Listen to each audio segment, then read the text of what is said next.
Snow piles up along the roads, and once the sun sets, it feels like you're cut off from the rest of the world.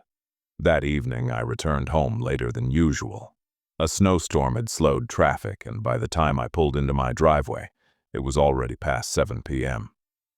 The temperature was well below freezing, and the wind cut through my jacket like a blade.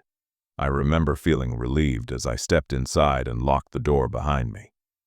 My dog, Bruno, immediately began acting strange. He stood near the back door, staring at it without blinking. His body was tense, ears raised, and every few seconds he let out a low growl. At first, I brushed it off. Wild animals often pass through the area, especially in winter. Around an hour later, the power went out. The house fell into complete silence. No heater, no lights, just the sound of the wind howling outside. I lit a few candles and sat on the couch, scrolling through my phone to distract myself. That's when Bruno suddenly stood up and rushed to the back of the house. I followed him and noticed something unsettling. The snow outside was completely untouched, except for a set of footprints leading from the tree line directly toward my backyard fence. They were large, much larger than my own. As I stared at them, the motion sensor light turned on. That's when I saw the figure. A tall man stood near the patio door, facing the house. He wasn't moving, he wasn't knocking, just standing there, completely still, as if he knew I was watching. I tried to yell, but no sound came out. My throat felt locked. Bruno began barking violently, slamming himself against the glass. Then the man lifted his hand and knocked once. Slow, deliberate. I backed away and locked myself in my bedroom, calling emergency services with shaking hands.